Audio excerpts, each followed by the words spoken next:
ദേശീയ പതാക ഉപയോഗിച്ച് കൊല്ലത്തെ UDF സ്ഥാനാർത്ഥി NK പ്രേമചന്ദ്രന്റെ തെരഞ്ഞെടുപ്പ് പ്രചാരണം. കൊല്ലം തെക്കുംഭാഗത്തെ ഇലക്ഷൻ ബൂത്തിലാണ് ചട്ടം ലംഘിച്ച് ദേശീയ പതാക കെട്ടിയത്.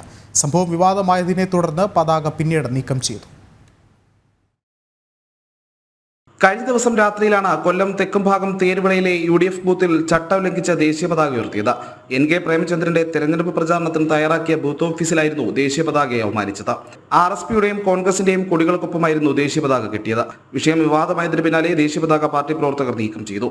സംഭവത്തിൽ പരാതി നൽകുമെന്ന് NDA സ്ഥാനാർത്ഥി കൃഷ്ണകുമാർ G പറഞ്ഞു. കാരണം ദേശീയ പതാകയെ അപമാനിക്കുന്ന രീതിയിലുള്ള പ്രവൃത്തികൾ എല്ലാവരും ഒഴിവാക്കണം.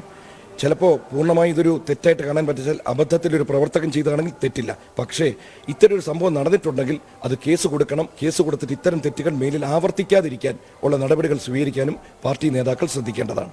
അതിപ്പോൾ അവിടെ ചർച്ച നടക്കുന്നുണ്ട്. തീർച്ചയായും പരാതി കൊടുക്കണം. കാരണം എന്നാലേ നമുക്കറിയാൻ പറ്റൂ ഇത് മനഃപൂർവ്വമാണോ ചെയ്യുന്നത്. മേലിൽ ഇത് ആവർത്തിക്കാതിരിക്കാൻ ശക്തമായ താക്കീത് കൊടുക്കണം. അതിനൊരു പരാതി കൊടുക്കുക തന്നെ ചെയ്യും. തെരഞ്ഞെടുപ്പ് പ്രചാരണത്തിന് ദേശീയ പതാക ഉപയോഗിച്ചത് ജില്ലാ കളക്ടറടക്കം ശ്രദ്ധയിൽപ്പെടുത്താനാണ് മറ്റു മുന്നണികളുടെ തീരുമാനം. ജനം, കൊല്ലം.